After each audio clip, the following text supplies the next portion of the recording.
Bem, esse é o capítulo 10 do TUG Use Import, que fala sobre os TUG Developments, que é os desenvolvimentos feitos nos rebocadores. E aqui começa, ele divide basicamente em 3 categorias de aperfeiçoamento, a saber, as melhorias no número e configuração dos propulsores azimutais, o desenvolvimento baseado no sistemático uso das forças hidrodinâmicas e a melhoria da relação potência-tamanho. Bem, aí ele vai citando exemplos para cada dessas 3 categorias. Quanto à configuração dos propulsores e o número, tem o Novell, New Tractor, Super Tug, Tug Home 2000, Rotor Tug, Ship Dock Model, que é o SDM. Quanto ao desenvolvimento baseado nas forças hidrodinâmicas, temos o Carrossel Tug. E quanto à melhoria da potência em relação ao tamanho, ele cita o Compact Tug. Melhoria no número e configuração dos propulsores azimutais. O primeiro rebocador que ele cita é o Novell New Tractor Tug, que tem 2 propulsores colocados em linha, que pode aplicar um bollard pull praticamente igual em todas as direções. No entanto, esses propulsores vão ter perda de eficiência quando operando alinhados. Essa perda de eficiência foi descrita no livro em torno de 6%, uma perda de 6%, baseado em uma relação matemática, onde se a distância entre os propulsores for 6 vezes o diâmetro ou maior, a perda é de 10%. Como esse rebocador, a relação diâmetro e distância é de 1 para 8, em teoria a perda é de 6%. O seu custo é de 2/3 de rebocador tradicional, ou seja, ele é mais barato. E ele foi feito para atracação de navios no modo push and pull, paralelo ao navio, com a towline passada em sua proa. A manobra dele pode ser de navios de 180 mil a 200 mil toneladas, de maneira segura que ele pode manobrar. Outro exemplo é o Super Tug. Esse segundo livro nunca foi lançado, mas é muito parecido com o Novell New Tractor. Ele possui 2 rebocadores também em linha. A diferença é que ele vai ter um rebocador principal, um propulsor principal, que é o de ré, o da polpa, e um propulsor na proa, como se fosse um bow thruster. O ponto de reboque é localizado em cima do propulsor principal. A ideia é conseguir se gerar altas forças laterais, né, com altas forças na towline. No entanto, tem uma questão que fica nebulosa, que essas altas forças geradas prejudicariam na estabilidade do rebocador. Outro, ainda nessa categoria relacionada à quantidade de propulsores e a configuração, temos o Tugyomi 2000. Também, de acordo com o livro, nunca existiu, mas a ideia basicamente são 4 propulsores unidirecionais, totalmente simétrico. O rebocador seria totalmente simétrico avante e a ré, possuiria um baixo custo de produção e seria basicamente para a operação como Harbotug, um rebocador portuário. E agora a gente vai entrar nos rebocadores que ele cita mais detalhes. Um deles é o Rotor Tug, que é basicamente um trator em que o skeg foi trocado por um propulsor unidirecional que realiza a sua função. Ele tem small fins para estabilidade de curso, são pequenos skegs que servem para fornecer estabilidade de curso. Ele também possui no seu cacho os guard plates, que servem para a proteção dos propulsores quando docado. Possui uma excelente manobrabilidade, capacidade de girar no ponto com uma alta rate of turn e velocidade à frente e à ré iguais. e uma velocidade lateral de aproximadamente 6 nós. Ele é capaz de um rápido posicionamento, tem uma grande variedade de modos de assistências e um tempo de resposta muito curto. Possui um alto BP, seria mesmo igual a rebocadores tratores, aqui eu coloquei errado, convencionais, rebocadores tratores, só que com menor calado. Possui uma alta confiabilidade devido aos seus motores, tem um risco reduzido de danificar o propulsor de popa devido à proteção que ele possui. Ele pode ter um sistema de posicionamento dinâmico, pode ser rebocador de escorte tanto na proa quanto na popa em velocidades relativamente altas. O rebocador rotor tug é encontrado em 3 versões. As 3 versões são 3 motores e 3 propulsores com até um BP de até 80 tons, 2 motores e 2 propulsores com skeg normal de um trator, mas com a possibilidade de se instalar um terceiro propulsor e motor, e uma versão com 3 motores e 3 propulsores com anchor ou towing winch no foredeck para rebocar VLCC. Esse é o Rotor Escorting Tug. Na sua versão de escorting, o terceiro thrust sendo localizado, fica ali localizado abaixo ou mais atrás que o towing point para melhorar a sua performance. Obviamente ele não aproveita da força hidrodinâmica que é gerada pelo skeg no método indireto, tem perdas de efetividade devido à interação dos seus propulsores, mas no entanto ele é capaz de aplicar um elevado braking force no método Reverse Arrest Mode e para velocidades até 8 nós, e em velocidade maior que 8 nós ele pode usar o Transverse Arrest Mode e também conseguir altas braking force. É mais complicado de manobrar devido aos números de propulsores, o que precisa de um bom treino para isso. O Shipping Dock Model é outro modelo que o livro vai transcorrer também detalhadamente, é o SDM. Ele foi projetado para ter um máximo de bollard pull em todas as direções, que pudesse entrar em posição rapidamente, sem uso de tow lines, e feito para trabalhar em águas confinadas ou semi-abrigadas. As características dele é marcante uma boca larga, mais larga que o normal. Ele possui 2 skegs na proa e na popa, na sua linha de centro, com a finalidade de ajudar na estabilidade de curso e ser ponto de apoio para a docagem.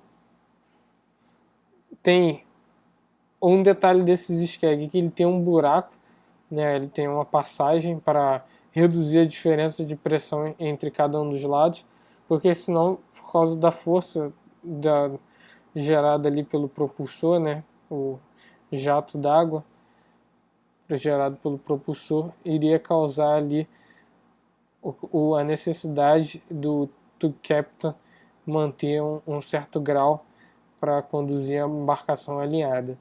Então tem esse buraco nos skegs para reduzir a diferença de pressão de um lado e do outro. Ele possui 2 propulsores azimutais na proa e na polpa, só que diferente dos modelos do Tug Omni e do Novel New Tractor, o da proa fica a boreste e o da polpa fica a bombordo. Eles são localizados 1/4 do comprimento a partir da proa e da popa. O Ship Dock Model possui também um ponto de reboque no centro do rebocador. Ele é capaz de operar em altas velocidades. Ele tem um Free Sailing Speed de 12,5 e pode atuar com uma alta velocidade lateral, até 6,5 nós. É puramente um rebocador de portuário, né, um harbor tug. Como a sua superestrutura é localizada no meio do casco, permite que ele trabalhe em partes do navio em balanço, ou seja, ele pode trabalhar em partes do navio que seriam projetadas para fora. Possui uma alta estabilidade devido à larga boca que possui. Em algumas posições tem perda de eficiência devido ao jato do propulsor que acerta o casco do navio.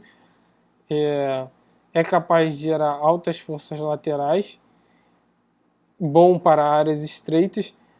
No entanto, a boca larga pode ser uma desvantagem no momento de cruzar uma ponte ou para auxiliar a entrada num dique.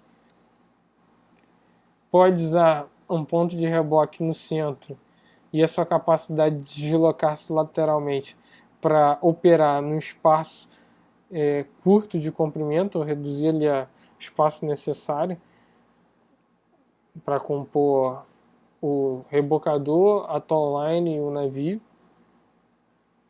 E agora passando para a segunda categoria de melhorias e desenvolvimentos realizados nos rebocadores, temos as baseadas na força hidrodinâmica do casco.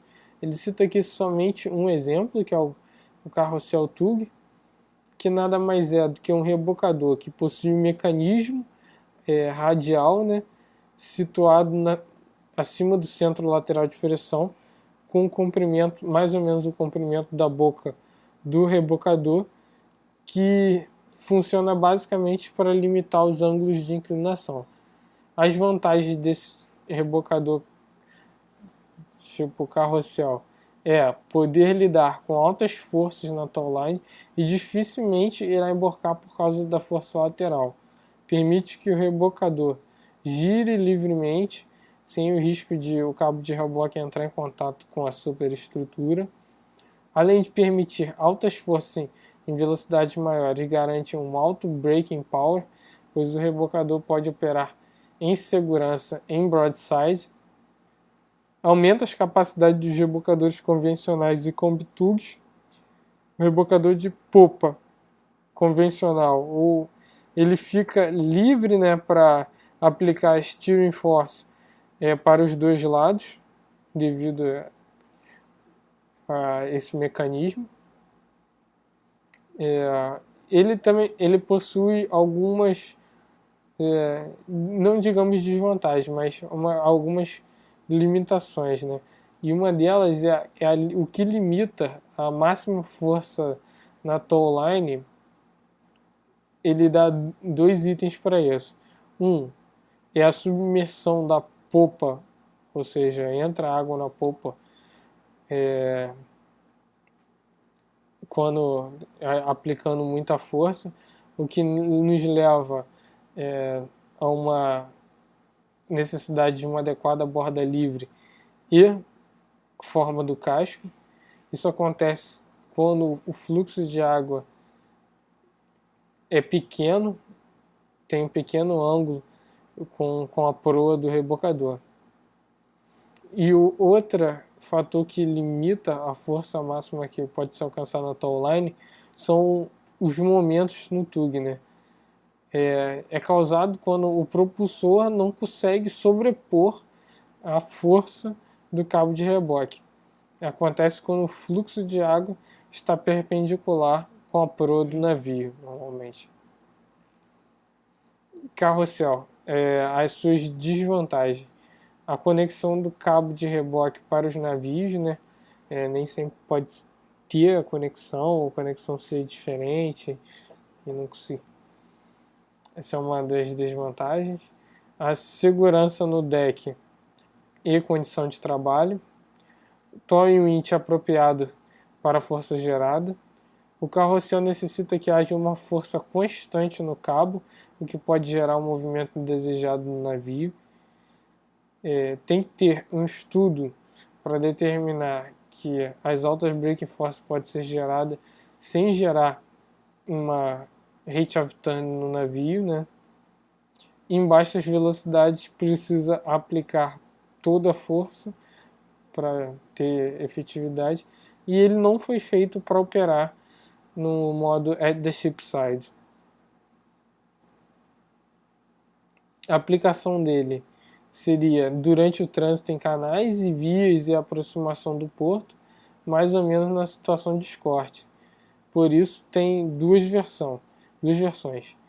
Inner Port Design, com foco no propulsor, e Outer Port Design, com foco também no propulsor e nas forças hidrodinâmicas. O interessante observar aqui na primeira versão, o ponto de reboque vai estar em cima do centro lateral de pressão para gerar maior drag. E no segundo, ele também vai estar em cima do centro lateral de pressão, mas o propósito é gerar um maior lift. Desenvolvimentos em relação na potência e tamanho. Nesse quesito, ele basicamente fala sobre os compact tugs, que são rebocadores potentes, com 40 toneladas de bola de pool ou mais, e um comprimento entre 20 e 24 metros. Pode ser ASD ou trator reverso, na sua maioria sendo trator reverso. A boca é bem larga, e a razão, comprimento boca fica entre 2,6 e 2, e pode ter bolas de pool de até 70 toneladas. São altamente manobrados e voltados para águas abrigadas.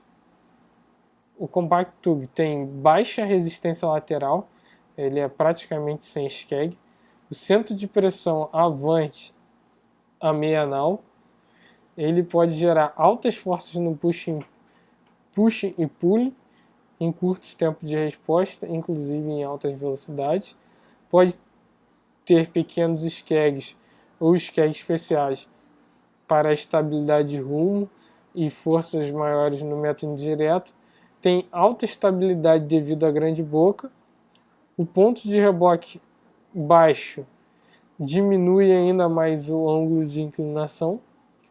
Ele possui uma superestrutura de alumínio visando baixar o centro de gravidade e pode se valer de sponsons para aumentar o braço de endireitamento. O GM dele é em torno de 3 metros. Ele é um rebocador que é direcionalmente instável, né? Coaduna com tudo aquele que já tem estudo com relação à boca e comprimento, né? Quando a boca é muito larga, normalmente os navios são direcionalmente estáveis. E com chance... E acontece de quando o tug captain está manobrando, ele supercompensar as tendências, né? Ou seja, ele passar do ponto ali na hora de compensar devido à alta potência que o tug tem. E então para isso é vital o treinamento. O Compact Tug, assim como o SDM, também pode trabalhar nos balanços do navio devido às pequenas superestruturas que possui. Operam como Harbor Tug em velocidades maiores que 6 nós. Aí, nesse caso, os tratores reversos já têm dificuldade e os ACD são mais efetivos, né, em velocidades maiores que 6 nós. Podem atuar no pushing em ângulos retos até velocidade de 8 nós. Bem, esse foi o capítulo 10. Se você gostou, inscreva-se no canal, clique em gostei e se tiver alguma sugestão, deixe seu comentário.